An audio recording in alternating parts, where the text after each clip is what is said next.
All right, hi guys. So back again with another watch overview. Today we've got an Omega Planet Ocean, first generation design, but it's one of the last that were made in this style. This is the 2500D powered movement, and I'll explain a bit about that.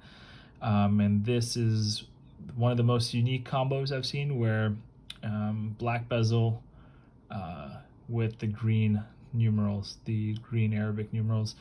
This is the 42 millimeter, and it wears nice. It wears kind of small, but yeah, that's also because I'm used to a lot of the larger watches, as you see on my channel.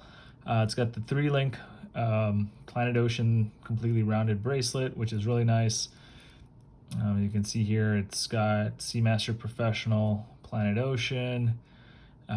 This is the older style with the pin and sleeve, which I'm not used to after owning a lot of Seikos.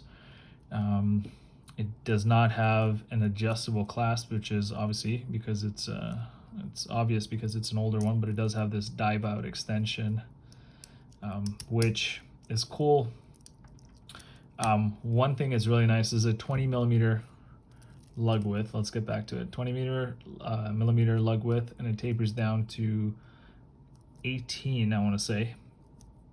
And then the clasp, because it doesn't have the diver, doesn't have the on-the-fly adjustment or micro adjustments, is very thin. It's the same width as the bracelet. So that's cool, because usually now the Omega clasp is a little bit chunkier and thicker. Still one of the better clasps on the market. If we look here, we can see the Seamaster hippocampus, which is really cool. It's engraved, or embossed, I should say. You can see the Planet Ocean around it. Yeah, and then you've got the usual Seamaster Planet Ocean helium escape valve, which I always make sure it's tight. So there's a lot of forum discussion with the movements.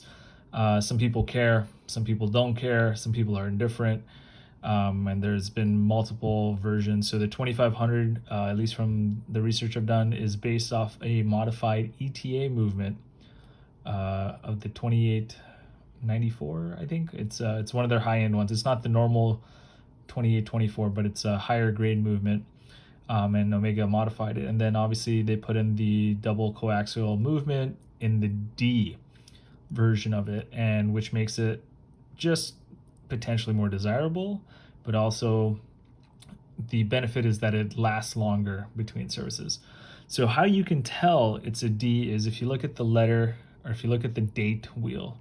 I'm going to get close.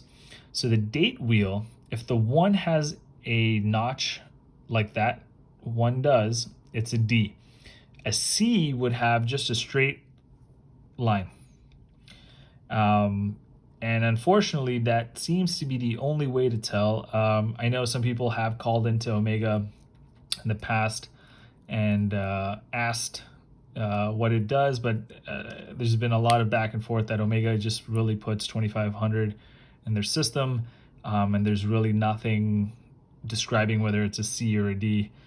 So these tend to be a little bit sought after just because of the movement, and because it's the I think it's the epitome. It's the movement that has the Daniels escapement. I could be wrong on that, but I think that's what it's called. That's actually the doubled escapement. And so, anyways, the AR is fabulous, and I mean these indices are killer. Applied indices printed on numbers, and the dial is kind of like a charcoal. This watch has definitely been used. It's not in mint condition, but it's definitely up there. And the bezel action is nice. Very solid, very chunky. Moves exactly where it needs to. No backplay. And you can hear it. Seems to be on point. Alignment's killer. It's very short lug to lug. I'm gonna put it on my wrist real quick.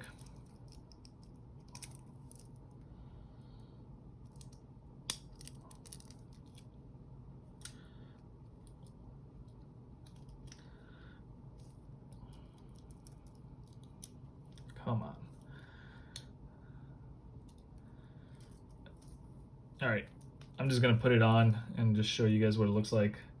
I've got a 7.3, 7.4, depending on the heat size wrist, interest, and that's what it looks like. So it's a nice watch, although I have moved on to larger watches personally. It's nice. This is somewhat dressy, if not sporty. So yeah, there it is. This is the, oh, and the reference number for this is the 220150. The Omega 220150 Planet Ocean 600-meter coaxial movement with the 2500D. And it's got this clasp that just won't have the dive extension or the micro adjustments. But yeah, there you go.